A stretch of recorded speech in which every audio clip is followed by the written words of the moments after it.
मैं आपके बारे में दर्शकों को बता चुकी हूँ, हालाँकि आपको किसी जी, परिचय की ज़रूरत नहीं है। जी, लेकिन मैंने दर्शकों को ये बताया कि आप बहुत ही वरिष्ठ पत्रकार हैं। आपने और लेखक भी हैं, आपने एक फ़िल्म आखेट भी लिखी थी और आपने कई किताबें लिखी हैं, कई कहानी संग्रह लिखे हैं, जिनमें से मैंने एक नॉवल पढ़ा था, बहुत अच्छा जिसका टाइटल था दलाल की बीवी। और आपकी भाषा पर बहुत अच्छी पकड़ है और दर्शकों को बता दूँ कि रवि जी की बॉलीवुड पर, हिंदी सिनेमा पर, बॉलीवुड तो आजकल बोला जाता है, हिंदी सिनेमा पर बहुत गहरी पकड़ है। आज की तारीख में अंदर क्या हो रहा है, ये बहुत अच्छी तरह से नज़र रखते हैं, मिलते रहते हैं, सब कुछ देखते रहते हैं। तो इन्हें बहुत सारी जानकारी है और जो मुझसे कहीं ज़्यादा है।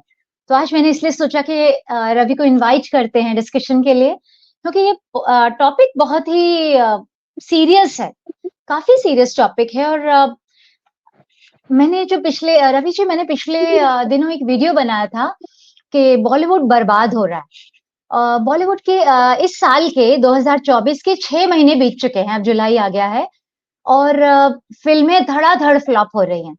बिज़नेस कोलैप्स हो बिल्कुल। रहा है, बॉलीवुड की कमर टूट रही है, अब सैलरीज़ तक देने के लिए नहीं है इनके पास और जो मनी का साइकिल है वो टूट गया है। ऐसा बहुत पहले भी हुआ था, कोरोना से बिल्कुल, भी बहुत पहले 2002 में हुआ था।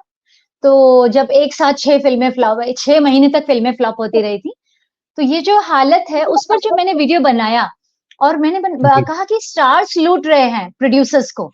अपना जो काफिला लेकर आते हैं, फौज लेकर आते हैं, प्लस वो बहुत सारी फीस लेते हैं करोड़ों में और फिल्म के प्रॉफिट शेयर भी लेते हैं और रिटर्न में ओपनिंग तक की गारंटी नहीं दिला पाते।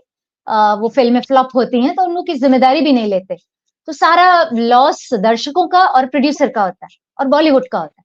तो जब मैंने ये वीडियो बनाया तो दर्शकों के जो कमेंट्स आए उन्हें पढ़ के मैं हैरान रह गई। इस पर किसी ने भी सहानुभूति नहीं जताई। तो रवि जी हम बात कर रहे थे कि बॉलीवुड में के प्रति लोगों में इतनी नफरत और गुस्सा है और उस वीडियो पर जो कमेंट आए थे पहले मैं सिर्फ एक बार आपको 2-3 कमेंट पढ़ के सुनाती हूँ। आप बहुत हैरान होंगे कि इस तरह के कमेंट्स लोगों ने किए हैं। वो वीडियो था कि बॉलीवुड की हालत खराब हो रही है, बर्बाद हो रहा है, बॉलीवुड स्टार्स भस्मासुर बन चुके हैं। तो उस पर लोगों ने लिखा रश्मि मेहता एक यूजर है उन्होंने लिखा कि इन्हें आप लोगों के वीडियोस देखने चाहिए यानी सोशल मीडिया के वीडियोस देखने चाहिए कि इन पर क्या कहा जा रहा है और इन्हें नए टैलेंट्स को बढ़ावा देना चाहिए जो कि ये नहीं दे रहे। अविनाश पांडे ने कहा कि ये बूढ़े हो गए हैं और नए लोगों को ओपनिंग देनी चाहिए। ये जो हमारे टॉप स्टार्स हैं अक्षय कुमार, जी, शाहरुख खान, सैफ अली खान, ये सब बूढ़े हो चुके हैं। लोगों का कहना है इन्हें रिटायर कर देना चाहिए। निशांत आर्य ने लिखा कि लोगों के पास खाने के लिए रोटी नहीं है और बॉलीवुड को लगता है कि हम इनकी फिल्में देखेंगे, सरकार की नीतियों का बोझ अलग से पड़ रहा है हम पर। ये कहा है क्योंकि फिल्में देखना इतना महंगा पड़ गया है। एक यूजर है के एम उन्होंने कहा है कि ये कॉपीवुड है। दूसरे ने कहा है कि भगवान करे अब यही हो यानी बॉलीवुड बर्बाद हो। सिनेमा वालों को पब्लिक समझ चुकी है, खासकर कोरोना टाइम में ये लोग किसी के नहीं हुए। पब्लिक इन पे क्यों खर्च करे, ये लोग अपने बाप के भी नहीं हुए। ये यूजर का कमेंट था। विशाल अनंजन लिखते हैं कि बैन बॉलीवुड और स्वाति ने लिखा कि नो एसएसआर नो बॉलीवुड, खत्म बॉलीवुड। ये इस तरह के कमेंट्स लोगों ने लिखे तो आप अंदाजा लगा सकते हैं कि लोगों में कितना गुस्सा और नफरत बैठ गई है। तो आपको क्या लगता है कि इसकी क्या वजह है? सबसे पहले तो आपको नमस्कार और सारे दर्शकों को नमस्कार जो हमें देख रहे हैं, सुन रहे हैं। और आपने जो वीडियो बनाया था वो मैंने भी देखा था और कई वाजिब बातें थी उसमें कि भाई किस तरह से बॉलीवुड के सितारे जो है वो भस्मासुर बन गए हैं। सच बात है भाई जो प्रोड्यूसर उन पर करोड़ों, सैकड़ों करोड़ रुपए खर्च कर रहा है, इनका हाथ उसी के सर पर जा रहा है और उसमें आपने अक्षय कुमार का एक कोट भी बताया था कि मतलब जिसमें मैं वो कह रहे हैं कि मैं मुझे लगता है कि बॉलीवुड के जो प्रोड्यूसर हैं उनके बच्चों को खा जाऊँ।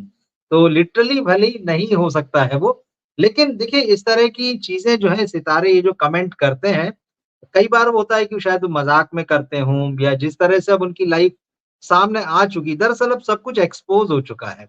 अब इस पर्दे की इस दुनिया में अब कुछ भी पर्दे में नहीं रह गया, ये समझ लें। पहले हमें लगता था कि एक पर्दे की दुनिया है जो बड़ी ग्लैमरस है, सुंदर है, दिखाई देती है और उसके पीछे की एक दुनिया है। अब वो पीछे की दुनिया जो है वो सामने आ चुकी है, सब हट चुका है और इसकी बहुत बड़ी वजह जो है वो सोशल मीडिया है। सोशल मीडिया ने 2 काम किए हैं, मतलब एक तो इनका जो स्टारडम था उसको खत्म तो किया है। दूसरा जो सोशल मीडिया में लोग हैं, उनको ये एहसास दिलाया है कि हम भी हीरो हैं। हम अप हीरो क्या करता है, एक पब्लिक प्लेटफ़ॉर्म पर मतलब सोसाइटी में अपनी बात रखता है और वो जस्टिस की बात करता है। इसी तरह से लोग जो है सोशल प्लेटफ़ॉर्म्स पर अपनी बात रखते हैं, उनको जो सही लगता है वो वहाँ बड़े मजबूत ढंग से रखते हैं। तो जो आम आदमी है उसको एक ताकत दी है सोशल मीडिया ने कि वो अपनी लड़ाई खुद लड़े। अब वो किसी के भरोसे नहीं है। पर्दे पर हम पहले जो देखते थे फ़िल्में चलती थी वो इसीलिए अच्छी लगती थी, पोएटिक जस्टिस कहते हैं कि भाई सिनेमा में आपको 3 घंटे में पोएटिक जस्टिस मिल जाता है। वहाँ हीरो एक होता है जिससे वो दर्शक उस अंधेरे हॉल में बैठकर अपने आप को कनेक्ट कर लेता था और उसको लगता था कि ये हीरो जो है मेरी लड़ाई भी लड़ रहा है। क्योंकि उसके पास वॉइस नहीं थी उस समय में। अखबार थे सिर्फ, मैगज़ीन्स थी, कितने लोग छपते हैं, कितनी आवाज़ें उठती है, संपादक के नाम पत्र हुआ करते थे, कभी वो जो उसमें छप जाए, तो वो आम नागरिकों की बात उसमें होती थी, बाकी तो कोई जगह नहीं थी, खबरें लेकिन सोशल मीडिया ने हर आदमी को जो है अपनी आवाज़ दे दी है, उसको उसकी ताकत का एहसास करा दिया है। तब उसको ये महसूस होने लगा है कि मेरी लड़ाई लड़ने के लिए मुझे किसी हीरो की ज़रूरत नहीं है, वो भी इस पर्दे पर जो नकली लड़ाई लड़ता है। तो एक तो ये बड़ा चेंज जो है वो दर्शक के भीतर आया है, एक उसका कॉन्फिडेंस जिसको आप बोलते हैं या उसको अपनी ताकत का एहसास हुआ है।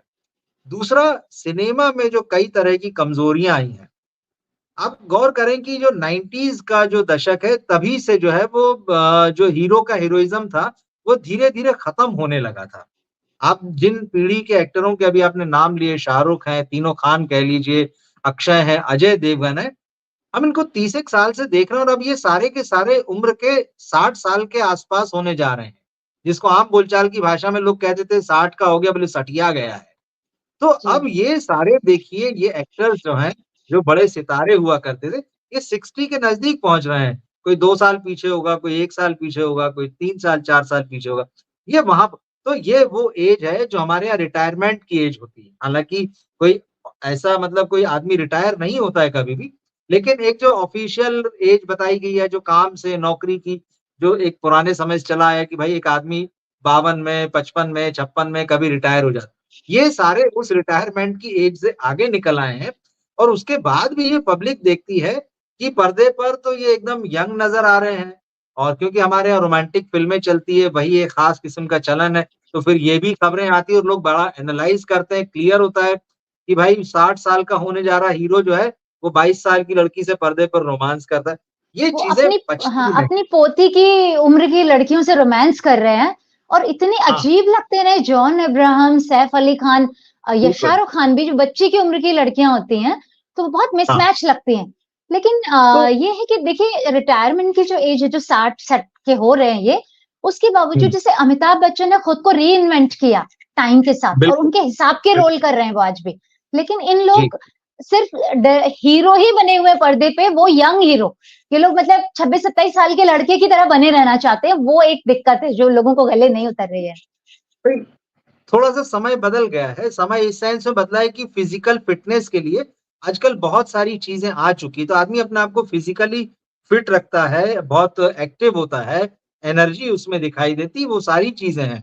और उसके अलावा उसके पास स्टाफ़ होता है, वो उसको खूब हर तरह से मेंटेन करता है, ग्रूम करता है वो अपने आप को, वो सारी चीज़ें समय के साथ लगातार बदलता रहता है।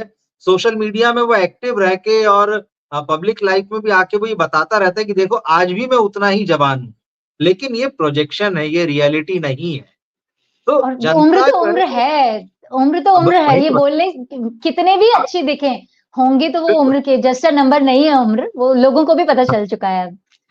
तो उनका जो प्रोजेक्शन है वो जनता समझ जाती, दर्शक समझ गया है कि ये तो नकली है जो आप दिखा रहे हैं। और फिर पर्दे पे एक और समस्या हो गई है कि पहले हम पर्दे पर या बल्कि अभी भी कहानी देखने जाते हैं कि पर्दे पर हम एक कहानी देख रहे हैं, एक हीरो है वो किसी किरदार में है और वो किरदार जो है उसकी कोई कहानी कही जा रही है। लेकिन आप पिछले 10-15 साल उठा के देखिए खास तौर पे, ये जितने ए-लिस्टर्स हैं, जितने बड़े स्टार्स हैं, ये पर्दे पर अपने आप को जैसे हैं वैसे ही पेश करते हैं। जी, सलमान बिल्कुल, खान बिल्कुल। सलमान रहेंगे, अक्षय अक्षय रहेंगे, शाहरुख शाहरुख रहेंगे, आमिर ने थोड़े एक्सपेरिमेंट किए हैं, अजय देवगन रहेंगे, बाकी भी इस तरह के जो लोग हैं, तो वो कैरेक्टर में तो उतरते नहीं हैं। इक्का दुक्का कभी कोई एग्जाम्पल देखने को मिलते हैं, तो वो बहुत कम है। लेकिन ज्यादातर ये जैसे है वैसे ही दिखते हैं, और जो इनके पब्लिक में हाव भाव होते हैं, जिस तरह की इनकी बॉडी लैंग्वेज होती है, वही पर्दे पे दिखती है। लेकिन उसके बाद एक बात और क्या होती है, पिछले 10-15 सालों में आप देखेंगे इनकी फिल्मों में, इनकी जो पर्सनैलिटी है, ये वैसे ही डायलॉग्स और स्टोरी लिखवाते हैं। ये उसी पर्सनैलिटी को पर्दे पर मजबूत दिखाना चाहते हैं, और वो बताते हैं कि देखो हम तो फैन के लिए ऐसे हैं। तो कई बार ये लगता है कि आप फैन्स के लिए फ़िल्म बना रहे हैं या ऑडियंस के लिए फ़िल्म बना रहे हैं। ये तो हावी हो फैन्स रहे हैं, तो आपके फिल्म पर हावी हो रहे हैं। हाँ, फिल्म पर फ़िल्म पर हावी हो रहे हावी हो हैं, रहे हैं। रोल पर हावी हो रहे हैं और कहानी को बिल्कुल। अपने हिसाब से तोड़-मरोड़ करवा रहे हैं। हाँ, तो ये जो सारी समस्या है, राइटर की तो अब कोई वैल्यू ही नहीं रह गई। एक समय था जब हिंदी की इस इंडस्ट्री में बहुत सारे अच्छे लेखक थे, कहानीकार, स्क्रिप्ट लिखने वाले थे, गीतकार थे। लेकिन पिछले 20, 22, 25 सालों में आप देखिए कम होते गए, और आज तो आप किसी से पूछ लीजिए कि आज इंडस्ट्री के 2 या 4 अच्छे राइटर्स के हमें नाम बता दें, 2-4 अच्छे लिरिसिस्ट के नाम बता दें और उनके गाने और बता दें। या उन राइटर्स की फ़िल्में या वो स्क्रिप्ट बता दें कि जो बड़ी शानदार और कमाल की स्क्रिप्ट्स है, है ही नहीं। जी, बिल्कुल रवि, मैं यहाँ आपको ना थोड़ा डाइवर्ट करना चाहूँगी क्योंकि अ, फ़िल्मों की क्वालिटी खराब हुई है। इंडस्ट्री में हाँ, काम ठीक से नहीं हो रहा है, ये तो है। लेकिन जो उसे वो नापसंद कर सकते हैं, नहीं देखेंगे, ठीक है। लेकिन हुँ, जो नफ़रत और गुस्सा है, वो माइनस में जा रहा है, ज़ीरो से पीछे आगे जा रहा है। जी, तो इसकी जो वजह जो एक बहुत सारे काफ़ी कमेंट जो आ रहे हैं कि हाँ, सुशांत सिंह राजपूत का जो मुद्दा है, जो भावना है वो लोगों के दिल में अभी तक बैठी हुई है। हालाँकि 4 साल हो गए हैं उनकी मृत्यु को, लेकिन लोगों ने इस उस वक़्त जो पूरा कीचड़ बॉलीवुड के अंदर का निकल के आया था, जो पॉलिटिक्स पता चली थी, नेपोटिज़्म का और खुलासा हुआ था, जो सुशांत के साथ गेम्स खेले गए थे, वो सब जो आया था, वो लोगों ने देखा था और आज तक लोग उसके लिए माफ़ करने को तैयार नहीं है बॉलीवुड के लिए। तो ये सुशांत सिंह का जो गुस्सा है उसको उसके लिए जो लोगों का प्यार था, उसके बदले में जो लोगों में गुस्सा उभरा था, वो आज तक है। उस बारे में आप क्या सोचते हैं? देखिए, जो सुशांत वाला जो पूरा मामला है, जो चीज़ें मैं आपसे कह रहा था कि ये चीज़ें हो रही है, इन चीज़ों की वजह से क्या हो रहा था ना, दर्शक पहले ही कोरोना का जो जी, पीरियड आया है, जब सुशांत की जो घटना हुई, जो उनकी मौत हुई है, जो हादसा हुआ है, उससे पहले ही ये गुस्सा जो है, वो लोगों के मन में जो है दिखने लगा था, आने लगा था। उन्हें ये एहसास होने लगा था कि अब इन सितारों को और इन जिस इस तरह की जो नॉन कंटेंट वाली फ़िल्में बना रहे हैं, ये हमें थोप रहे हैं। एकदम पहले से जी, ये चीज़ें चल पड़ी थी। लेकिन शायद उसको उस तरह की वॉइस नहीं मिल रही थी या उसकी कोई वजह नहीं मिल रही थी। लेकिन जो सुशांत की जो मौत हुई है, वो दरअसल इस पूरे मामले में एक टर्निंग पॉइंट साबित हुआ है। उस घटना ने ये किया है कि लोगों को बहुत खुलकर जो है अपनी बात कहने का मौका दे दिया, और गुस्सा इसलिए था क्योंकि जो सुशांत जो है वहाँ से जो इनसाइडर और आउटसाइडर की बहस चालू हुई। जो नेपोटिज़्म का मामला बहुत तेज़ी से उभर के आया, और लोगों ने पहले भी वो वीडियो आते थे जो सुशांत की मौत के बाद में आए हैं, कि किस तरह से उनका मज़ाक बन रहा है या किस तरह से फ़िल्म इंडस्ट्री में उनसे पॉलिटिक्स हो रही है। पर चीज़ें उस तरह से कनेक्ट नहीं थी, वो डॉटेड लाइन्स जो थी वो कनेक्ट नहीं थी। लेकिन सुशांत की मौत की घटना के बाद में ये सारे वीडियोज़ जब आए हैं, ये सारी जो पुरानी खबरें निकल कर आई कि किस तरह से उन्हें टारगेट किया जा रहा है फ़िल्म इंडस्ट्री के लोग, या जो नेपो किड्स हैं या जो एक सर्टेन ग्रुप है फ़िल्म इंडस्ट्री का, कैसे उनको टारगेट कर रहा है, कैसे उनसे फ़िल्में छीनी गई, कैसे उन्हें फ़िल्मों से निकलवाया गया। जब ये सारी डॉटेड लाइन्स जुड़ी और एक पिक्चर बनी, तब ये सारा मामला जो है एकदम साफ हो गया पब्लिक के सामने। अंदर-अंदर एक बहुत गहरी साजिश चलती है। ये इनसाइडर वर्सेस आउटसाइडर का मामला है, टैलेंट वर्सेस नॉन टैलेंट का मामला है। किस तरह से बॉलीवुड जो है, जैसे मैंने कहा पहले कि थोपा जा रहा है, दर्शकों को पहले से ये चीज़ लग रही थी कि हम पर जी, आर्टिस्टों को, एक्टर्स को थोपा जा रहा है।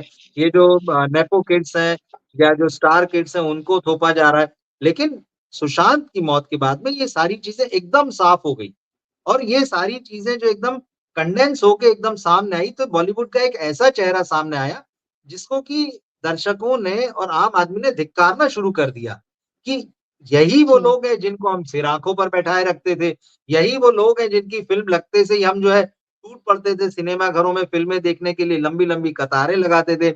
इनके लिए इंतज़ार किया करते थे कि कहीं इनकी एक झलक हमको देखने को मिल जाए। ये जो सारी चीजें थी और वो जो भ्रम जो इनकी जो नकली दुनिया थी कि ये बाहर खुद को बड़ा अच्छा पेश करते थे और अपनी अंदर की जो कालिख जो थी उसको छुपा कर रखते थे, वो सारी चीजें जो है सुशांत के केस के साथ में एकदम सामने बाहर आ गई। यही वजह है कि दर्शकों के भीतर का जो गुस्सा था, वो एकदम से बॉलीवुड फ़िल्मों के खिलाफ फूट पड़ा। उन्होंने कहा कि ऐसे लोगों की फ़िल्में नहीं देखना, जो पर्दे पर तो बड़ी-बड़ी बातें करते हैं, बड़े आदर्शों की बातें करते हैं, यहाँ हीरो बन के जस्टिस की लड़ाई लड़ते हैं, लेकिन अंदर की हालत आप देखिए, तो वो बहुत ज़्यादा जो है मतलब उसके ठीक उलट वो फ़िल्म है। उसके अलावा आप देखिए उससे पहले भी मी टू जैसा जो एक बड़ा जो मामला हो चुका था, तो उसने भी लोगों को एक रियलिटी तो दिखा ही दी कि पहले वो सारी चीज़ें दबी-छुपी होती थी, दबी ज़ुबान में होती थी, कोई बात करता था, दबा दिया जाता था, मीडिया भी उसको नहीं उछालता था। कुल मिला के जो बड़े लोग हुआ करते थे, बड़े से मेरा मतलब जो रसूखदार लोग हुआ करते थे, वो अपना मामला सेट कर लेते थे। तो वो चीज़ें जो है दब जाती थी। लेकिन सुशांत की जो मौत थी, उसने इन सारी चीज़ों को इकट्ठा लाके एक जगह पर रख दिया और एक बॉलीवुड की एक नई जो तस्वीर है, एक जो नई छवि है, जो कि बहुत ही नेगेटिव छवि है। क्योंकि इसी में ड्रग्स का मामला आ गया, इसी में ये सारी जी। चीज़ें पता चली कि किस तरह से ये लोग पार्टियाँ करते हैं। पता पहले भी था, मैं कह रहा हूँ कि पता पहले भी था, पर पहले ये चीज़ें बहुत बिखरी हुई थी। इनको एक साथ एक जगह पर लाकर पहले नहीं देखा गया था या कोई ऐसी घटना नहीं हुई थी कि जिसमें कि ये सारी चीज़ें एक ही जगह पर आ जाएँ। जब ये सारी चीज़ें जगह आई एक साथ आई, तो लोगों को लगा कि ये तो सारा कुछ एंटी सोशल है। सोशल नहीं है, ये सब कुछ एंटी सोशल है। ड्रग्स लेना जिस तरह से यहाँ पर करप्शन है या जिस तरह से यहाँ पर शोषण होता है लोगों का, जिस तरह से गैंग बना के एक-दूसरे के खिलाफ जो है या माफिया की किसी के तरह, हाँ। खिलाफ हाँ, माफिया जिसको बोला गया तो ये जो माफिया की तरह से काम करना होता है, ये बहुत ही नेगेटिव फ़िल्म है। और इसमें क्या हुआ ना इसके एक साथ एक चीज़ और हो गई कि क्योंकि ये सब लोग यही काम कर रहे थे, जैसा कि क्लियर हुआ इसमें कि या जो बड़ी तस्वीर उभर के आई कि ज़्यादातर लोग ऐसी हैं। इनकी फ़िल्में भी वैसी आने लगी। फ़िल्मों में भी ये लोग वही प्रमोट करते दिखते हैं आपको। फ़िल्मों में भी उसी चीज़ को कम-ज़्यादा करके प्रमोट करते दिखते हैं। हीरो बिल्कुल हीरो जैसा नहीं होता है। सारा पब का कल्चर जो है, उसके अलावा जो वुमेनाइज़िंग और वो सारी चीज़ें जो है, ईव टीज़िंग उसके वो जो पूरा हीरो करता था, लोगों ने उसको एक सही तरीके से एनालाइज़ करना जो है इसकी घटना जो सुशांत सिंह की जो मौत हुई है, उसके बाद में बहुत अलग तरह से देखना शुरू कर दिया। तो ये जो नेगेटिव पिक्चर थी और हमारे सामने फिटनेस आइकन बनते हैं, जिम जाते हैं, दिखाते हैं कि इतने बजे उठो, ये करो, जॉगिंग करो और ये ब्रांड एंडोर्समेंट जो इनके हैं, वो सब इसी आधार पे मिलते हैं। तो लोगों को बहुत जब शायद मोह भंग कहते हैं, इससे मोह भंग हो गया लोगों का, इस खूबसूरत तस्वीर से जो इतने सालों से वो देखते आ रहे थे। तो इससे और ये जो बॉलीवुड बॉयकॉट का जो ट्रेंड चला पिछले सालों में, ये जी, तो कभी नहीं आया था सिनेमा की हिस्ट्री में। बॉयकॉट बॉलीवुड एक अभी तक मेरे जो शोज़ जो मैं वीडियोज़ बनाती हूँ, मैं बात करती हूँ स्टार्स की, उनकी फ़िल्मों की और लोग कमेंट करते हैं कि बॉयकॉट बॉलीवुड। तो ये मुझे लगता है कि ये बर्दाश्त करने को तैयार नहीं है इन लोगों को। इनकी शक्ल नहीं देखना चाहते थे कि सिनेमा हॉल किस लिए जाने लगेंगे और स्टार्स प्रमोशन कर के बोल रहे हैं कि आओ हमारी फ़िल्में देखो।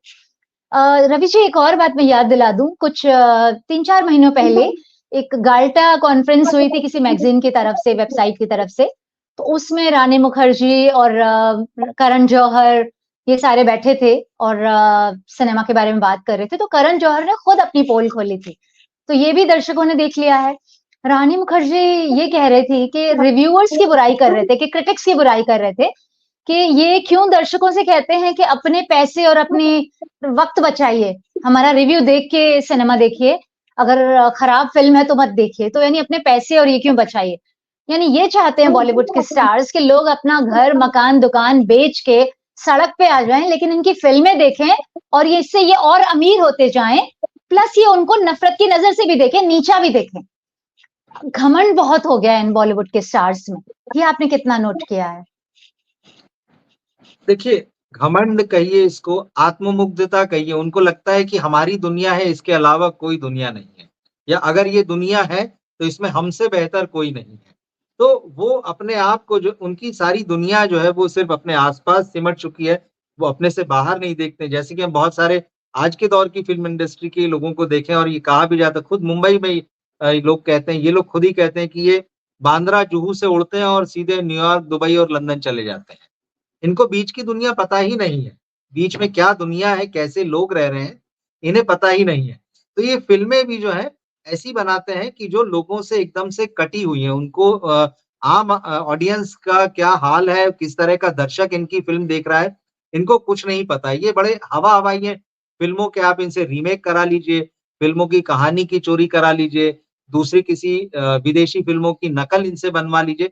ये सारा कुछ इस पर डिपेंड हो गया है। और इसके बाद एक और जो आपने जैसे करण जौहर और रानी मुखर्जी का नाम लिया, रिव्यूअर्स की बात आई, तो ये बात अब पूरी दुनिया जान चुकी है, हर दर्शक जान चुका है कि ये जो विज्ञापन छपते हैं फ़िल्मों के, अखबारों में फ़िल्म आने के सुबह-सुबह 4 स्टार, 5 स्टार भर-भर के, ये सारे बिके हुए, खरीदे हुए होते हैं। करण ने तो और कहा कि करण मैं करण रिव्यूज को जौहर मैनेज खुद करता हूँ, खरीद हाँ, लेता हूँ। करण जौहर खुद कह चुके हैं और उनके कहने वो नहीं कहते तो भी ये दुनिया जानती थी। ऐसा उन्होंने हम तो कोई इंडस्ट्री ऐसी कोई बहुत हमने तो देखा हुआ है पत्रकारिता में ये रहते देखा हुए। हुआ है और लोग जानते लोग बेवकूफ़ नहीं है। देखिए, आप एकाध बार या कुछ समय तक ऐसा चला सकते हैं कि आप लोगों को झूठ बोलकर कि फ़िल्म ने 100 करोड़ कमा लिए हैं, फ़िल्म बहुत महान है। ये थोड़ा-बहुत कुछ क्रिटिक्स को आप मैनेज कर लें, किसी भी तरीके से और आप उनसे मैनेज करके अच्छे रिव्यू लिखवा लें और ये जो फ़िल्मों को जो स्टार रेटिंग देने का जो कल्चर, इधर ये बहुत पुराना कल्चर नहीं है, हालाँकि ये पिछले 2 ढाई दशक पुराना ही कल्चर है। तो ये जो आया कि इसके थ्रू आप रिव्यू पढ़ना बंद कर दीजिए और वो स्टार रेटिंग देखिए और उसके बाद आप थिएटर में चले जाइए। तो एक नए किस्म का षड्यंत्र था दरअसल आप सही मायने में देखें तो। ये सारा खुल के जो है वो एक्सपोज़ हो चुका है और लोग जान गए हैं कि अगर किसी फ़िल्म को 4 स्टार और 5 स्टार मिला है, तब फ़िल्म को देखना है कि नहीं। उन्हें पता है कि हमें इस फ़िल्म को नहीं देखना है। वो रिव्यू पढ़ते हैं, वो सोशल मीडिया में लोगों के ओपिनियन देखते हैं और कुछ रिव्यूअर्स पे जिनको भरोसा है उनके रिव्यू पढ़ते, देखते हैं, उसके बाद ही वो फ़िल्म देखने के लिए जाने का फ़ैसला करते हैं। तो ऐसा नहीं है, इतने खराब माहौल में भी कुछ अच्छे रिव्यूअर्स हैं, कुछ ईमानदारी से रिव्यू देने वाले लोग हैं और उनके रिव्यू देखे सुने जाते हैं। तो जैसे कि ये बात एक एक्सपोज़ हो गई कि भाई ये बहुत महान फ़िल्म है, इसको 5 स्टार मिले, 4 स्टार मिले। हम देखते हैं कि दूसरे ही दिन जो है वो फ़िल्म जो है बैठ चुकी होती है, उसको कोई देखने नहीं जाता। तो ये जो स्टार रेटिंग है, बेसिकली ये इनका ईगो है। जो प्रोड्यूसर, डायरेक्टर, स्टार्स हैं, ये इनका ईगो है कि ये बताना चाहते हैं कि देखो, हमारे दिमाग में इस फ़िल्म की ये वैल्यू है, हमने इस फ़िल्म को इस तरह से रेट किया है, तो सब लोग इसी तरह से देखें। तो ये इनका ईगो है और उसके बाद में ये इतनी खराब फ़िल्म बनाने के बाद भी इसे भी अकेले ज़िम्मेदार नहीं है। इनकी जो पीआर मशीनरी है पूरी, वो जी, जिसने कि मतलब पूरे मीडिया की हत्या कर दी है, फ़िल्म के मीडिया की। उसने जो है इनको और नुकसान पहुँचाया क्योंकि वो जो फ़िल्म का पीआर है, वो सिनेमा के आर्टिस्ट और मीडिया के बीच में एक इतनी बड़ी दीवार है कि आज की तारीख में दोनों का कहीं कोई मिलन नहीं है। कोई फ़िल्म वाला जो है किसी अखबार वाले से, टीवी वाले से या वेबसाइट वाले जर्नलिस्ट से मिलता नहीं। हालाँकि जर्नलिस्ट नहीं बचे हैं अब सिनेमा के हिंदी जी में, बिल्कुल। अंग्रेज़ी में, बाकी भाषाओं को मुझे नहीं पता। इन 2 भाषाओं का पक्के तौर पर जानता हूँ। तो ये रिव्यूअर्स नहीं है, ये अपने तरह से मैनेज होने वाले लोग हैं, जर्नलिस्ट बचे नहीं हैं। तो अब ये जो पीआर इंडस्ट्री बीच की है, ये कहीं उसको मैनेज करने में लगी रहती है। उसके कुछ जो है बड़े प्यारे सिलेक्टिव जो है वो रिव्यूअर होते हैं, सो कॉल्ड जर्नलिस्ट होते हैं जिनको अपना मैनेज करके जो है वो काम चला रहे होते हैं, चाहे वो अखबारों में हो, मैगज़ीनों में हो टीवी या वेबसाइट पर हो। तो ये पीआर जो आया है, इसने भी बहुत बड़ा नुकसान जो है फ़िल्म इंडस्ट्री को और फ़िल्मी सितारों को पहुँचाया है। जी, ये जो पीआर है इंडस्ट्री के अंदर, ये एक हुँ, तरह के डॉन बन गए हैं। मैं जब फील्ड पे जाया करती थी, ये जी, स्टार्स मुझ पे कई बार चिल्लाए कि तुमने स्टार से डायरेक्टली बात क्यों की फ़ोन पे? फ़ोन पे भी तुमने बिल्कुल। क्यों बात की? मुझे फ़ोन करके बोलते तुमने अभिषेक बच्चन से डायरेक्टली बात क्यों की? तुमने इमरान हाशमी से बात कर ली, तुमने अक्षय कुमार से बात कर ली। मैं मुझसे बोलो, मेरे थ्रू बात करो। मैंने कहा तुम अपने स्टार को समझाओ। स्टार मुझसे डायरेक्टली बात कर रहा है ना, 1-2 इंडिविजुअल लोग हैं इंडिपेंडेंट, बिल्कुल। वो आज़ाद लोग बात कर रहे हैं, तुम बीच में मुझे क्यों कंट्रोल कर रहे हो? स्पेशली मैंने कई पीआर्स को कई बार मुझे बहुत गुस्से से डाँटना भी पड़ा, क्योंकि वो मुझ पे चिल्ला रहे थे कि आपने स्टार से बात कैसे कर ली? सवाल कैसे पूछ लिया? या तुमने ये क्यों पूछ लिया? इस बारे में नहीं पूछना था। मैंने कहा आप अगली बार मुझे मत बताना किसी भी जर्नलिस्ट को कि वो क्या पूछे और क्या ना पूछे। आप अपना जॉब कीजिए, पीआरओ का जॉब है बीच का, आप सिर्फ अरेंज कराइए, कोऑर्डिनेट कीजिए। तो ये जो पीआरओज़ हैं और एक बहुत ही इंटरेस्टिंग बात मैं बताऊँ दर्शकों को भी कि संजय बंसाली की एक पीआरओ थी, रोहिणी अय्यर। तो जब मैंने मुंबई मिरर में एक स्टोरी की संजय बंसाली की फिल्म के बारे में, काफी ब्रेकिंग बड़ी न्यूज थी, तो रोहिणी ने संजय बंसाली को हैरेस किया बदले में कि आपने ये खबर दी है आम्रपाली को मुंबई मिरर के लिए। उन्होंने कहा मैंने नहीं दी है। तो बोली फिर तुम्हारे जो सीईओ है संदीप सिंह, उसने दी होगी। अब वो संदीप सिंह के पीछे पड़ गए। रोहिणी अय्यर बहुत ही मिसबिहेव कर चुकी है मेरे साथ, कईयों के साथ, सबको पता है। तो वो उस संजय भंसाली ने मुझे फोन किया ये कहने के लिए, इतने बड़े फिल्म मेकर ने, कि आम्रपाली प्लीज तुम रोहिणी को बोल दो कि तुम्हें वो खबर मैंने और संदीप ने नहीं दी है, प्लीज उसे बता दो। मैंने कहा संजय जी, आपने उसे हायर किया है, उसने आपको हायर नहीं किया है। आप उसे पैसे देके नौकरी पे रखे हुए, आप उससे इतना डर और दब क्यों रहे? तो ये पीआरओ का इंडस्ट्री के अंदर बहुत बड़ा दबदबा उन्होंने बना लिया है। कईयों को पैसे खिला के मैनेज कर लिया है, कईयों को धमका लिया है कि हम तुम्हें इंटरव्यू ही नहीं दिलाएंगे, हम तुम्हें मीडिया इवेंट में ही नहीं बुलाएंगे। तो अगर पत्रकार को नहीं बुलाएंगे तो एडिटर बोलेगा कि भाई तुम्हारी प्रॉब्लम है, तुमको क्यों नहीं बुला रहा। तो ये पूरा जो नेक्सस है ना बॉलीवुड के अंदर का, ये अब सोशल मीडिया के थ्रू, हम जैसे पत्रकारों के थ्रू अब आम लोगों तक पहुंच रहा है। तो उन्हें पता चल गया है कि ये इंडस्ट्री के अंदर उतना साफ सुथरा नहीं है जितना कि अब तक पहले उन्हें दिखता था या दिखाया जाता था। मैंने एक बात कही कि ये जो घमंड है, जो अहंकार हो गया है इन स्टार्स के अंदर, इसने भी बहुत पुट ऑफ किया है दर्शकों को, कि उन्हें लगता है कि हम ही से कमाया है इन्होंने, उन्हें एंटरटेन करके कमाया है, चाहे मेहनत करके कमाया है, लेकिन दर्शकों के प्यार के बिना ये स्टार्स नहीं बन सकते, ये स्टार्स नहीं है। तो उन्हीं को नीचा देखते हैं, उन्हीं को कम देखते हैं, उन्हीं को कीड़े मकोड़े समझते हैं स्टार्स को, सेलेब्स आज की तारीख में। तो ये जब लोगों को पता चला है, तो उनके मन में अपनी सेल्फ रेस्पेक्ट को, उनकी सेल्फ रेस्पेक्ट को हर्ट किया है इन स्टार्स ने। तो ऐसा कई बार आपने भी नोटिस किया है कि इन लोगों ने किस तरह से बात की अपने फैंस के बारे में? देखिए, ये जो हर हाथ में मोबाइल और हर हाथ में जो कैमरा हो गया ना, इसका एक फ़ायदा हुआ है, इसने एक्सपोज़ किया है इन लोगों को। एक तो ये खुद बहुत ज़्यादा एक्सपोज़ हो गए, हर जगह पर दिखना, पहले सिर्फ़ फ़िल्म में दिखते थे, फिर टीवी पे दिखने लगे, फिर विज्ञापनों में दिखने लगे, प्रिंट ऐड में भी यही दिखेंगे, टीवी ऐड में भी यही दिखेंगे। उसके बाद में ये जो है गुटखा, पान मसाला, तम्बाकू ये सब भी बेचेंगे।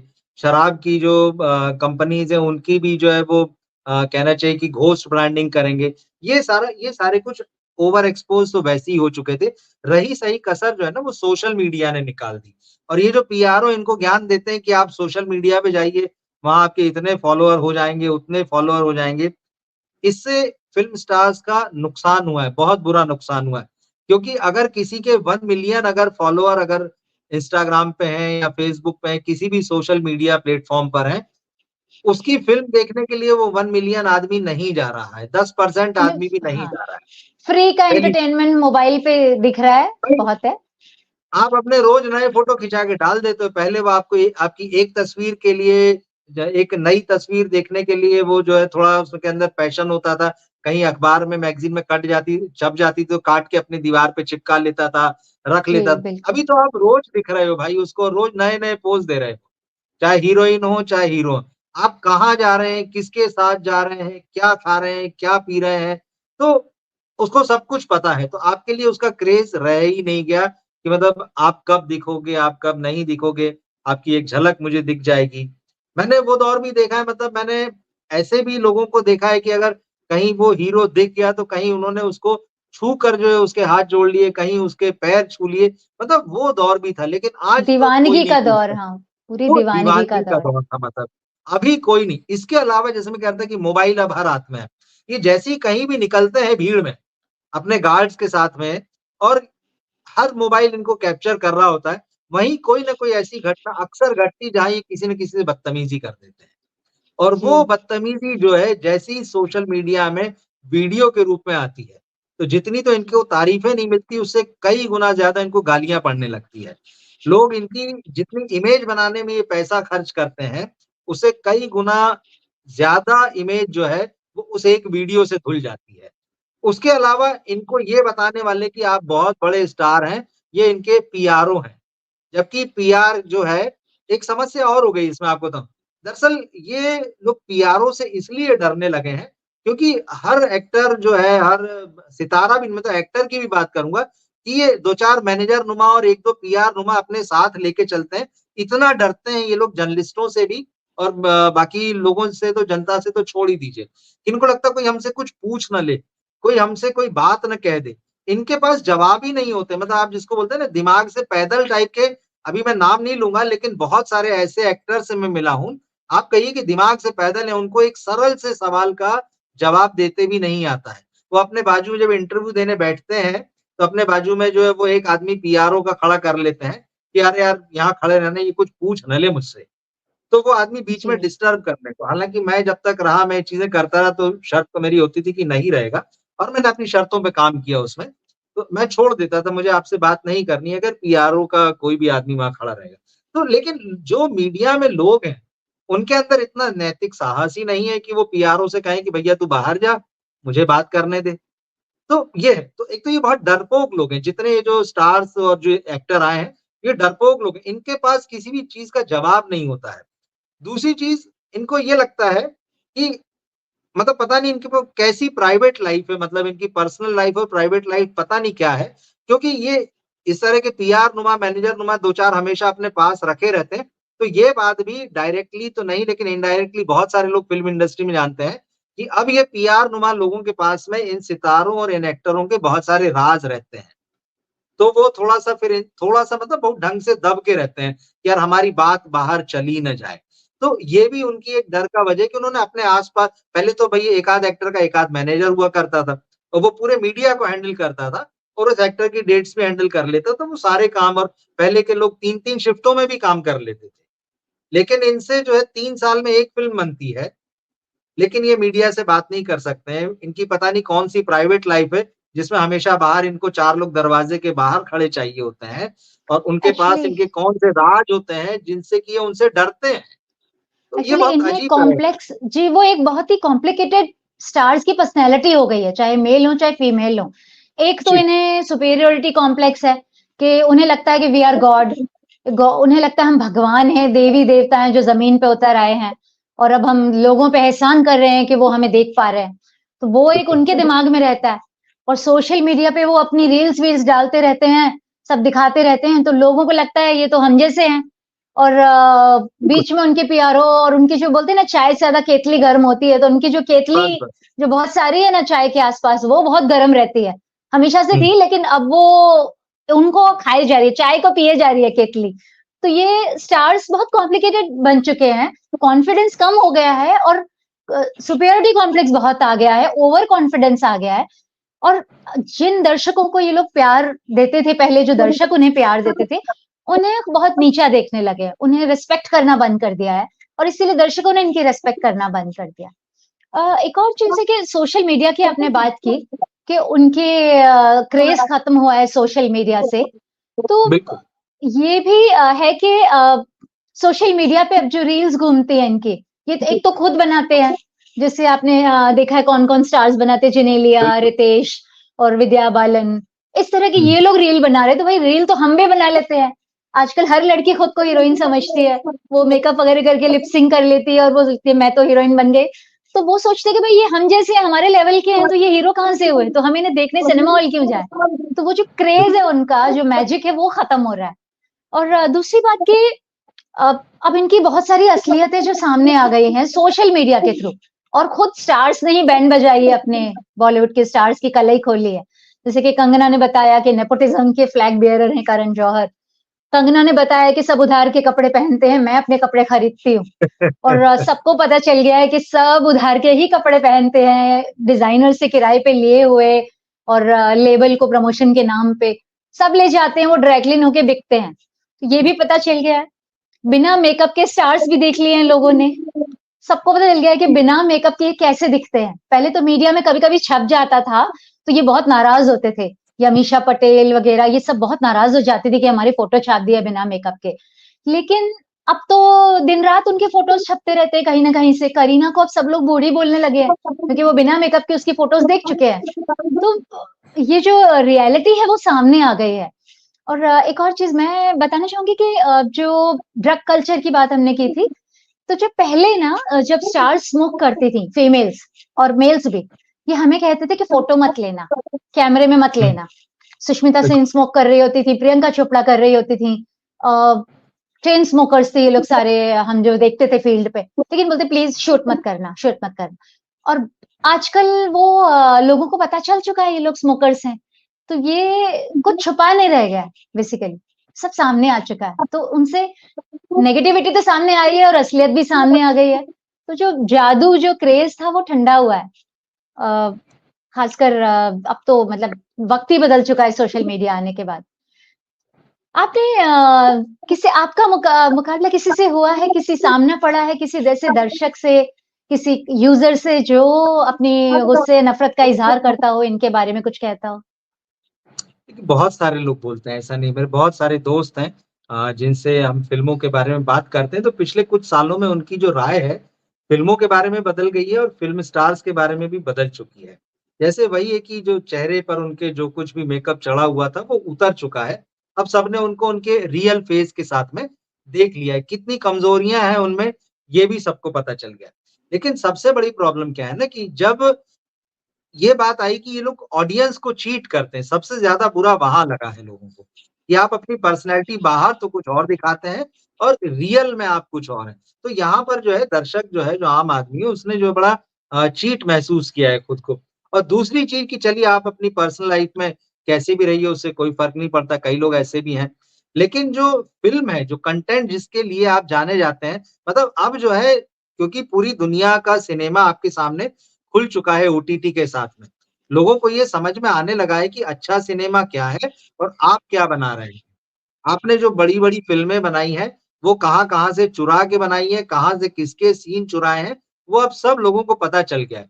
तो एज़ अ क्रिएटिव पर्सन आपके लिए जो रिस्पेक्ट थी उनके मन में, वो खत्म हो गई है।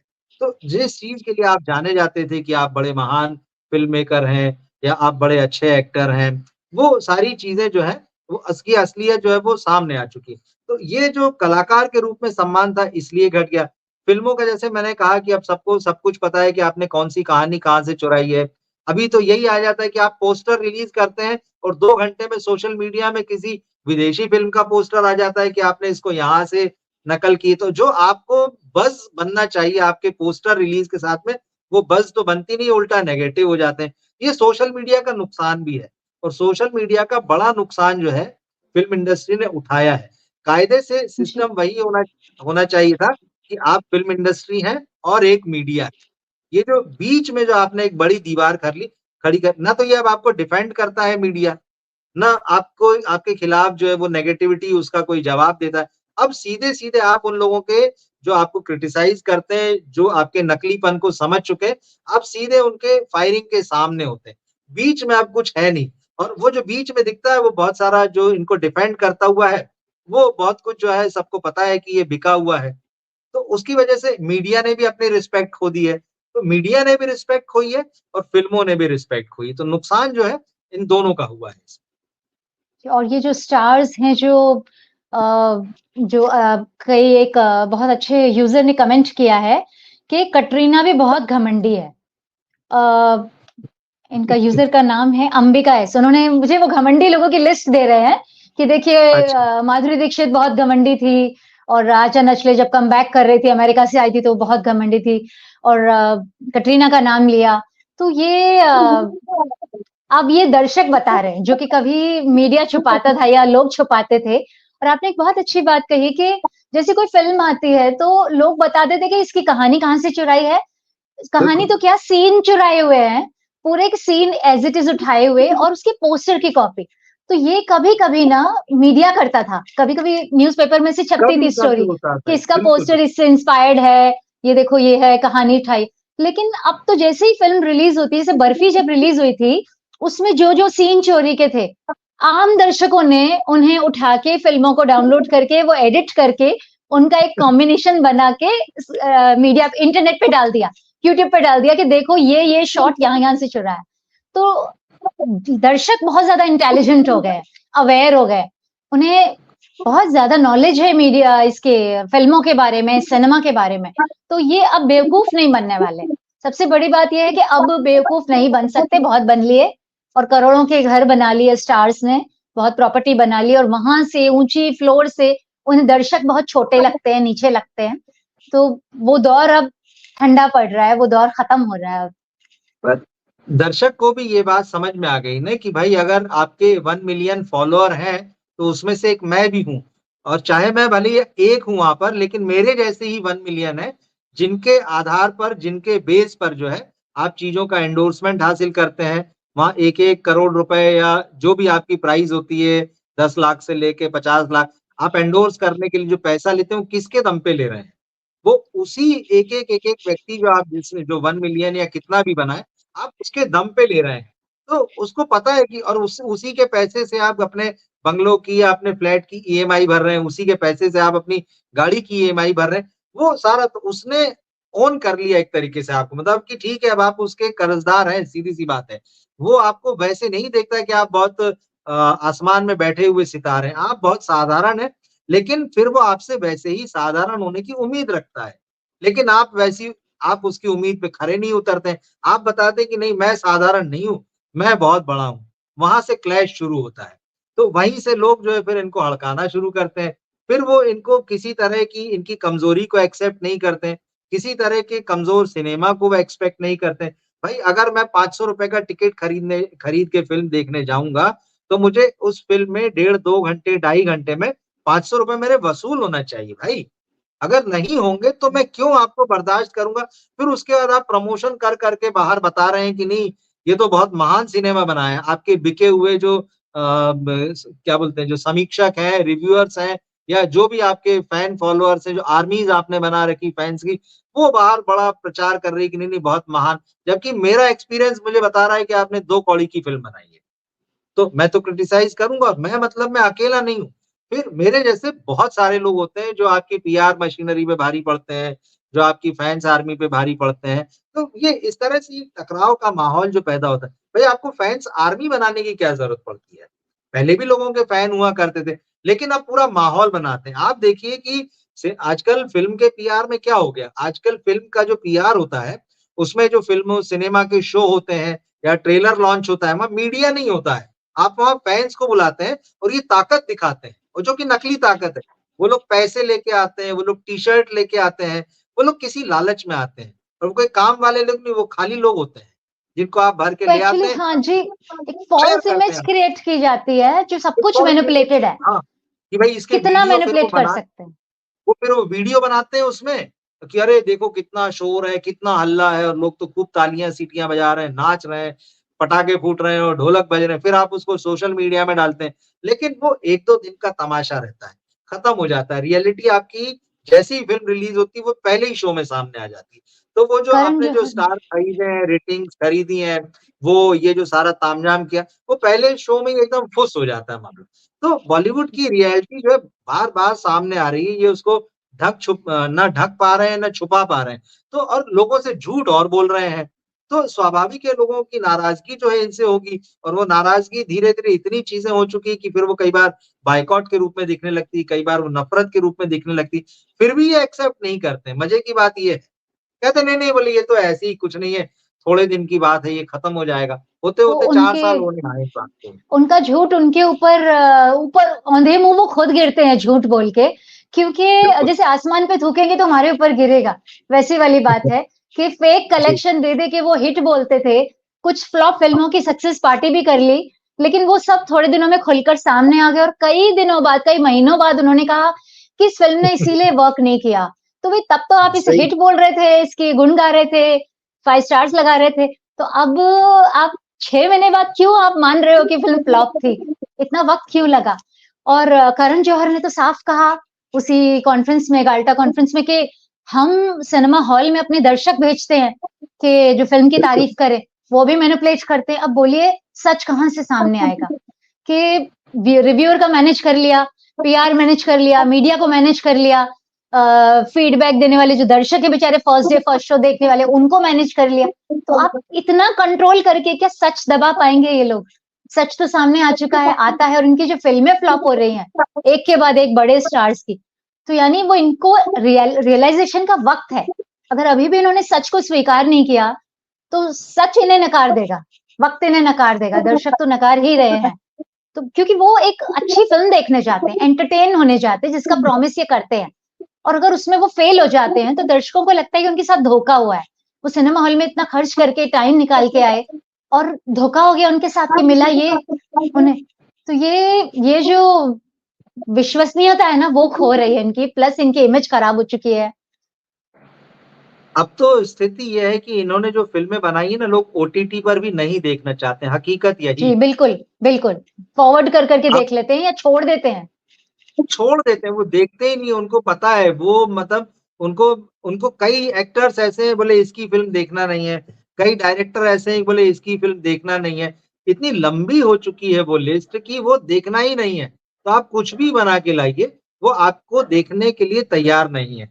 और इसकी बहुत बड़ी वजह जो है, वही जो इनका ईगो है, जो इन्होंने फ़ॉल्स इमेज क्रिएट की है, जो फ़ॉल्स बबल इन्होंने अपने आस-पास जो इतने सारे मतलब बना के बताया कि ये तो हम हैं और मतलब ये गुब्बारा जो है वो हम हैं, इतने बड़े दिख रहे हैं, लेकिन अब वो सब फूट गए, इतनी सारी पिन्स अब इनको लग रही हैं, वो फूट चुका है और अब दर्शक किसी तरह से ना इनको इसलिए बर्दाश्त नहीं कर रहे हैं, क्योंकि दर्शक के पास बहुत सारा ऑप्शन है। मैं 1 साल अगर बॉलीवुड की फ़िल्में नहीं देखूँगा और मुझे एंटरटेनमेंट चाहिए, तो कोई फ़र्क नहीं पड़ेगा, मेरे पास इतने सारे ऑप्शन हैं। ओटीटी में भी है और अगर मैं थिएटर में चाहूँ तो वो भी है, क्योंकि दूसरी भाषाओं की फ़िल्में रिलीज़ होती हैं जो बहुत अच्छी होती हैं, मैं उनको जाके देखता हूँ, थिएटर में जाके देखता हूँ, क्योंकि मुझे वहाँ देख के लगता है उस फ़िल्म को कि मैंने कुछ देखा है। और ओटीटी पे भी मैं अपना क्यों समय खराब करूँ? भई वो समय थोड़ी रहा कि मतलब हफ्ते में 1 फ़िल्म आएगी तो मुझे वो 3 घंटे निकाल के रखने हैं। अब तो 24/7 मेरे पॉकेट में फ़िल्म है भाई, दुनिया के जिस हिस्से की चाहूँ, जो फ़िल्म मैं चाहूँ वो मैं देख सकता हूँ भाई। इतना और सारा दुनिया कंटेंट दुनिया यहाँ भर पर की पहले तो सीडी खरीदनी होती थी, लाइब्रेरी है। ढूँढनी पड़ती थी। तो बांद्रा में एक लाइब्रेरी थी, सर्वोदय लाइब्रेरी, जिसमें से जी, सारे बॉलीवुड के लोग डीवीडीज़ लेते थे और उनको देखते थे और उनसे फ़िल्में इंस्पायर करके कॉन्सेप्ट बनाते थे और अपने प्रोड्यूसर के पास जाते थे कि भई ये फ़िल्म देखी है, इस पे फ़िल्म बनाते हैं। मुझे एक राइटर जोड़ी थी बहुत अच्छी, तुषार और मिलाप। उन्होंने मुझे कहा कि इंदर कुमार ने उनसे कहा कि कोई नई डीवीडी देखी है क्या? मतलब फ़िल्म कोई कहानी है कि नहीं ये नहीं पूछा, कोई नई डीवीडी बिल्कुल। देखी है क्या? तो उसके मुँह से निकल गया फिर उसने सँभाला। तो ये रियल में अंदर चलता है। तो अब तो उन्हें ये सब लाइब्रेरी जाने की भी ज़रूरत नहीं है और वो जो सिनेमा के लोग ही देख पाते थे, अब तो आम से आम बच्चे भी 13-14 साल के वर्ल्ड सिनेमा उनके पास एक्सेस में है, पूरे ऐप्स के थ्रू, वेबसाइट्स के थ्रू। लेकिन आपने जो सच कहा कि ओटीटी पर भी वो फ़िल्में देखने लायक नहीं है। अब सोचिए कितनी नहीं, खराब क्वालिटी है। क्रू मैंने शुरुआत की और छोड़ दी। लापता लेडीज़ लोगों ने कहा था अच्छी है, लेकिन मैंने शुरू की, मतलब मैं क्या देख रही हूँ ये? हटाओ, मतलब एकदम लोअर क्वालिटी का प्रोडक्शन है ये। मैंने छोड़ दिया। तो मैंने कितनी फ़िल्में देख-देख के थोड़ी-थोड़ी छोड़ी कि मुझे, और जबकि मेरे काम का हिस्सा भी था कि मुझे देखना है कि भई कैसी बनी है क्रू, लेकिन मुझसे बर्दाश्त ही नहीं हुई। कभी-कभी फॉरवर्ड कर देते हैं हम चीज़ें उसमें। तो एक शैतान मुझे फ़िल्म पिछले दिनों में ओटीटी पे मिली जो मुझे देख के अच्छी लगी और बाकी तो सिनेमा हॉल में क्यों जाएँ, इनके लिए इतना पैसा खर्च करें, ये वर्थ नहीं है। तो अब तो ये ये फॉरवर्ड का इतना अच्छा ऑप्शन हमको मिला हुआ है, लेकिन इसमें मुश्किल ये हो गई कि कभी हम जब रिव्यू के लिए फ़िल्म देखने हॉल में जाते हैं, तो हमें लगता है कि कोई बटन हमारे पास हो कि हम जो चल रहा है इसको फॉरवर्ड कर दें। तो इतनी मतलब नहीं, कई बार नहीं बर्दाश्त होती सिनेमा हॉल में भी क्योंकि हमको रिव्यू करना है तो हम बैठते हैं और उस पूरी फ़िल्म को जी, देखते हैं, मगर कई बार उनको झेलना बड़ा मुश्किल हो जाता है। और जैसे कि दर्शक मैं कह क्यों रहा हूँ झेलें? हाँ, नहीं, दर्शक क्यों नहीं झेलेंगे? झेलते। हम तो झेल रहे हैं। दर्शक में देखिए ऑडियंस के जो रिएक्शन होते हैं 10 मिनट बाद समझ में आ जाता है उनको कि फ़िल्म ये देखने जैसी है कि नहीं। कई लोग उठ के चले जाते हैं महँगा टिकट लेने के बाद भी, आधा घंटा देखेंगे, वो उठकर चल देंगे। या फिर अगर वो 2-3 लोग रहेंगे तो फिर वो आपस में बातें करने लगेंगे। अगर एक आध आदमी कोई रहेगा तो वो अपना मोबाइल निकाल के जो है उसके ऊपर मैसेज करने लगेगा या वो कहीं इधर-उधर बात करने लगेगा। मतलब वो जो सामने चल रहा है, वो उसको होल्ड ही नहीं कर रहा है। लेकिन शायद उसको समय काटना है या फिर अब उसने 300-500 रुपए कुछ खर्च कर दिए हैं, तो चलो देख लेते हैं क्या है। कई बार होता है कि इंटरवल में बहुत सारा क्राउड जा चुका होता है। आखिरी तक बैठे जी, हुए लोग या निकलते हुए उस फ़िल्म की तारीफ़ करने वाले लोग ढूँढना बड़ी मुश्किल हो जाता है। तो ये तो ऐसी फ़िल्मों का हाल है। वहीं अगर मैं मेरे दोस्तों की बात करता हूँ, आप उनसे ओटीटी पर बात कीजिए, मैं कई दोस्तों और क्या देखा? तो वो हिंदी फ़िल्मों के नाम नहीं लेते हैं। वो मुझे मलयालम फ़िल्म बताते हैं, तेलुगु फ़िल्म बताते हैं, जी, बिल्कुल। मराठी फ़िल्म बताते हैं, कई बार गुजराती फ़िल्म बताते हैं, पंजाबी फ़िल्में बताते हैं और जो विदेशी कंटेंट है वो तो बताते ही बताते हैं। तो आप देखिए हिंदी के अलावा जो है रीजनल लैंग्वेजेस की फ़िल्म है और हम उनको देखते हैं। अच्छी बात ये हुई है कि वो डब होके आ रही है, अब अच्छे से डब हो रही है। पहले तो चलिए साउथ की फ़िल्में होती थी कि मतलब आपने कैसे भी डब हुँ, कर दिया, मगर अब उनकी हुँ। क्वालिटी बहुत सुधर गई है और अब आपको बिल्कुल पूरा फ़िल्म जैसा मज़ा मिलता है। तो आप उस फ़िल्म को एन्जॉय करते हैं, कहानी अच्छी होती है, एंटरटेनमेंट होता है। अब क्या हो रहा है कि बॉलीवुड सोच रहा है कि हम भी वैसा ही करें। पहले भी आप वही गलती कर रहे थे। पहले आप विदेशी फ़िल्मों की नकल कर रहे थे। पहले आप उनकी कहानियाँ चुरा के बना रहे थे। आप मौलिकता ढूँढ ही नहीं रहे हैं। जबकि हम अब साउथ का या मराठी का या गुजराती का या विदेशी या पंजाबी हम उसकी ओरिजिनैलिटी के लिए देख रहे हैं भाई, कि वो हमको कुछ नया दिखा रहा है, कुछ नया कह रहा है, हमारे अंदर कुछ नई फीलिंग्स जगा रहा है या वो हमको कहीं छू रहा है। लेकिन आप वही कर रहे हैं। बॉलीवुड के सारे हीरो चाह रहे हैं कि अब वो साउथ में अल्लू अर्जुन जैसे या प्रभास जैसे जो हैं वो वैसे बन जाएँ और वैसी फ़िल्में उनकी हो जाएँ, वैसे ही वो डार्क सिनेमा रच लें, वैसी मार-धाड़ और खून वाला तो भैया फिर हम ओरिजिनल ही क्यों नहीं देखेंगे, हम आपको क्यों देखेंगे? तो ये समझ ही नहीं रहे हैं कि ये हिंदी का सिनेमा है, इस देश में एक हिंदी पट्टी है, एक हिंदी समाज है, उसकी अपनी कहानियाँ हैं, उसकी अपनी परिस्थितियाँ हैं, उनको दिखाएँ, उनको बताएँ, वहाँ से हीरो लेकर आएँ, वहाँ से राइटर्स लेके आएँ, वहाँ का म्यूज़िक लेके आएँ, ये नहीं समझ रहे हैं, ये अभी भी नकल में ही जा रहे हैं, तो फिर जी डूबने की और तैयारी। इतनी हैरानी की बात है कि पहले कभी साउथ के स्टार्स बॉलीवुड में आते थे और उनका सपना होता था कि बॉलीवुड के हीरो बने, लेकिन वो 1-2 बिल्कुल, फ़िल्में करके वापस चले जाते थे। वहाँ के सुपरस्टार रजनीकांत आके 1-2 फ़िल्में करके चले गए। कमल हसन ने 1-2 सुपरहिट फ़िल्में दी, फिर वो चले गए, लेकिन वो बॉलीवुड के हीरो नहीं बन पाए। लेकिन अब बॉलीवुड के जो दर्शक हैं, जो हिंदी के दर्शक हैं, वो साउथ की फ़िल्में देखने को तैयार हैं डब हुई। वो हिंदी की फ़िल्में देखने को तैयार नहीं है। वो डब की हुई फ़िल्में आपको साफ पता चलती हैं और कल की भी जो लोग देखने पहुँचे उन्हें पता था ये डब फ़िल्म है, हिंदी में शूट नहीं हुई है। अभी जुलाई में आ रही है हिंदुस्तानी, जो कि इंडियन की डब है, बिल्कुल। तमिल की डब है हिंदी में कमल हसन की। लोग उसके लिए एडवांस बुकिंग कर रहे हैं, लेकिन बॉलीवुड के लोगों को नहीं देखना चाहते। और आपने जो कहा कि बॉलीवुड के लोग अब उनसे मतलब इतना कॉन्फिडेंस खत्म हो रहा है इनका कि अल्लू अर्जुन और साउथ के प्रभास वगैरह से अपनी हाँ, मार्केटिंग करवाना चाहते हैं, उनसे बिल्कुल। इंस्पायर हो रहे हैं। अपनी एक फ़िल्म आने वाली है शायद अक्षय की सरफिरा है, जिसमें साउथ के जी, स्टार जी। सूर्या है। सूर्या का जी, कैमियो है उसमें, लेकिन प्रचार ऐसे किया जा रहा था कि अक्षय कुमार एंड सूर्या। ये इंटरनेट पे उन्होंने डाला हुआ है इन्फॉर्मेशन। सोचिए उसमें वो सूर्या भी तो रीमेक कैमियो है, फ़िल्म लेकिन है। उनको सहारा लेना पड़ रहा है साउथ का। बिल्कुल, हाँ। अरे, आप देखिए और ना बिल्कुल सहारा लेना पड़ रहा है और ये भाई रणबीर कपूर ने अपनी ब्रह्मास्त्र जो थी वो साउथ में जाके प्रमोट की थी। उसके बाद आदिपुरुष का देखिए मुंबई और यहाँ से ज़्यादा प्रमोशन साउथ में हुआ था। इनको लग रहा है कि शायद साउथ हमारे लिए मार्केट बने। भाई वो क्यों डेस्परेट मार्केट हो गए बनेगा? हैं, हाँ, डेस्परेट हो हाँ, गए हैं बहुत। इनको लग रहा है कि अगर वहाँ ऑडियंस हमको एक्सेप्ट कर लेगी तो शायद वहाँ के मेकर्स भी हमको एक्सेप्ट कर लेंगे। रणबीर कपूर तो वहाँ जाके कहा है कि भाई मुझे गोद ले लीजिए। तो भाई गोद क्यों ले ले भाई, उनके पास अपने और लोग हैं। और रणवीर सिंह जाके फ़िल्म साइन करते हैं राक्षस नाम की और अचानक से बिल्कुल, भाग जाते हैं, भाग के ऑफ़िस बिल्कुल। बॉम्बे आ जाते हैं और उनकी टीम इन्फॉर्म करती है कि वो फ़िल्म नहीं कर पाएँगे किसी कारण से। ये प्रोफ़ेशनलिज़्म है, तो उन साउथ में ये अनप्रोफ़ेशनलिज़्म नहीं चलता है। साउथ काफ़ी ऑर्गेनाइज़्ड इंडस्ट्री है, तो वहाँ के ये स्टार टेंट्रम्स नहीं चलते हैं। लेकिन ये लोग डेस्परेटली वहाँ जा रहे हैं। अक्षय अक्षय तो मराठी में भी चले गए हैं, कहाँ-कहाँ किसी तरह वक़्त रहते पैसा कमा ले जितना हो सके। लेकिन जो दर्शकों को फ़िल्में दिखा रहे हैं, हर 2 महीने में अक्षय की फ़िल्म आती है और कितनी फ्लॉप की लाइन लग चुकी है और बात तो ये भी है कि प्रोड्यूसर्स भी उसी को लेके फ़िल्म बनाए जा रहे हैं एक के बाद एक, क्योंकि वो फ्लॉप पे फ्लॉप दिए जा रहे हैं, 100 करोड़ लिए जा रहे हैं और लोग उसी के पीछे पड़े हुए हैं।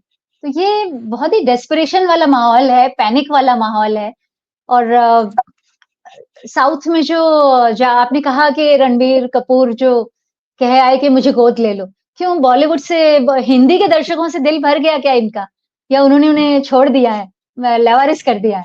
बहुत ही हैरानी और मतलब बहुत ही हास्यास्पद स्थिति हो गई है इस वक्त। अब देखिए, अगर एनिमल चली है तो साउथ का डायरेक्टर संदीप जी रेड्डीमान, बिल्कुल, सारे डायरेक्टर साउथ के आ रहे हैं। है ना? जवान अगर बड़ी हिट हुई है तो वो एटली है ना? जी। ये साउथ के डायरेक्टर्स को ला रहे हैं, उनके साथ में काम करना चाह रहे हैं। मामला वही है कि आप जो है ये समझ ही नहीं रहे हैं कि आप हिंदी पट्टी के लिए या हिंदी के दर्शकों के लिए सिनेमा बना रहे हैं। ये एनआरआई वाले दौर से उभरे हैं और इनको कुछ समझ में नहीं आ रहा है कि अब हम कहाँ जाएँ। इन्होंने अपनी ज़मीन छोड़ दी, इनको पता नहीं, बीच में थोड़ा बहुत ज़रूर एक फ़ेज़ आया था 2-5 साल का, जब नॉर्थ से कुछ नए फ्रेश राइटर्स आए थे, कुछ डायरेक्टर्स आए थे। लेकिन जैसा होता है, यहाँ आने के बाद वो सारे उसी रंग में ढल जाते हैं। तो बहुत जल्दी वो जो अपनी ओरिजिनैलिटी को खोकर जो है, वो मुंबई जैसे ही सिनेमा बनाने लगे, मुंबई जैसे ही काम करने लगे, तो वो फ्लॉप होने लगे। ये हिस्ट्री का मतलब हम इसको रिसर्च का सब्जेक्ट है, हम अगर इसमें डिटेल में जाएँगे, तो वो भी कर सकते हैं कभी। तो वो जो बीच में थोड़ी-सी एक फ्रेशनेस आई थी कि लगा था कि कुछ ज़मीन से जुड़ी फ़िल्में आ रही हैं, ज़मीन से जुड़ी कहानियाँ आ रही है या हमारा हीरो कुछ वैसा हो रहा है। लेकिन ये उसको बहुत देर तक कायम नहीं रख पाए क्योंकि वहाँ से जो राइटर और वहाँ से वो जो डायरेक्टर्स जो फ्रेश आए थे, वो यहाँ आके यहाँ के जैसे ही करप्ट हो गए। सीधी-सी एक बात और है। चीज़ भी हुई है, एक और जी, चीज़ भी हुई है कि इन्होंने वहाँ के राइटर, वहाँ की एनवायरनमेंट में स्टोरी सेटअप भी की, लेकिन उसे ट्रीटमेंट साउथ का देने लगे। तो ये भी इन्होंने वही ना। घालमेल किया है। जैसे सोनाक्षी सिन्हा और अर्जुन कपूर की एक फ़िल्म आई थी। पता नहीं उसका नाम मलाल था या क्या था?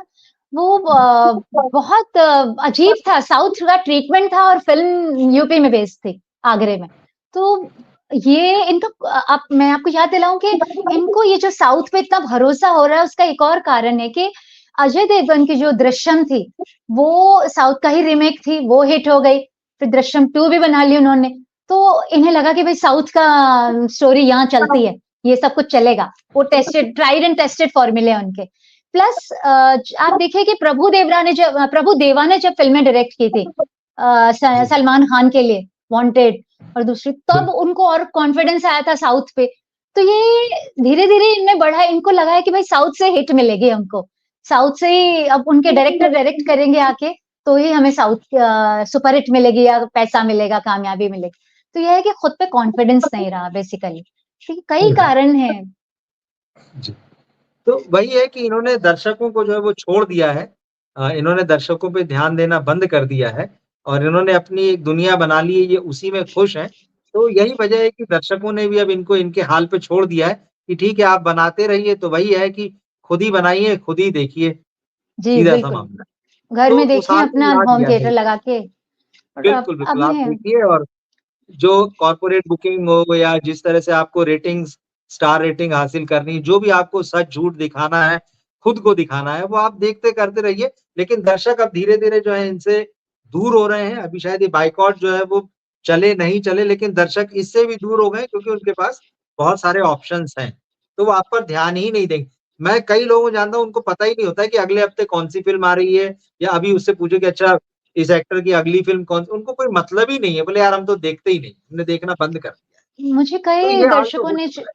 जब मैंने लिखा कि एक वीडियो बनाया था रिसेंटली कि इतनी फ़िल्में 6 महीनों में फ्लॉप हुई हैं बॉलीवुड की बड़े स्टार्स की। तो कई यूज़र्स ने कमेंट किया तो हमें तो पता ही नहीं था कि ये फ़िल्में आई हैं और फ्लॉप भी हो गई हैं। तो वो हिंदी बिल्कुल। के दर्शक हैं सारे। तो ये हाँ, है, मैं इस चर्चा को अब एंड करना चाहूँगी। रवि जी, जी। तो ये इस पूरी चर्चा का निचोड़ अगर हम निकालें कि लोगों में, एक तो दर्शकों में स्टार्स का जादू खत्म हो गया है, टूट गया है, क्रेज़ खत्म हुआ है और उनकी फ़िल्मों की क्वालिटी खराब है, तो वो एंटरटेनमेंट भी उन्हें नहीं मिल रहा है। तो ना वो एंटरटेन हो रहे हैं और ना वो स्टार्स की इज़्ज़त कर पा रहे हैं, ना उन्हें प्यार कर पा रहे हैं। तो कोई वजह नहीं मिल रही उन्हें कि उनकी फ़िल्में देखने जाएँ, जो अपनी जेब के पैसे भी लुटाएँ। तो ये बॉलीवुड के ऊपर भी बहुत भारी पड़ रहा है, क्योंकि वो जिस जाल पे बैठे हैं, वही खुद भी काट रहे हैं बैठ के वो और देखने वाले भी मज़े ले रहे हैं कि हाँ, कट रही है, तुम भी गिरोगे और हमारे सामने गिरोगे। तो ये पूरा सिनेरियो आजकल चल रहा है। तो बहुत-बहुत शुक्रिया रवि, आप आने के लिए चर्चा में। और शुक्रिया आपका रिंकू। कई जी। कई दर्शकों ने कमेंट किए कि वो सिर्फ़ इस चर्चा को रवि जी आपके लिए देख रहे हैं। उन्होंने कहा अरे कि ये नहीं भाई। बहुत ही गहराई से जानते हैं, गहराई से बोलते हैं, मैं सिर्फ़ इनके लिए देख रहा हूँ। मैंने वो कमेंट शेयर भी किए हैं। तो काफ़ी, यानी दर्शक बहुत इंटेलिजेंट हैं, वो बहुत इंटेलिजेंट डिस्कशन सुनना चाहते हैं। तो बहुत-बहुत शुक्रिया रवि, इस अच्छा चर्चा लगा में आने के बातचीत लिए। करके यहाँ पर। बिल्कुल, शुक्रिया। जी, धन्यवाद।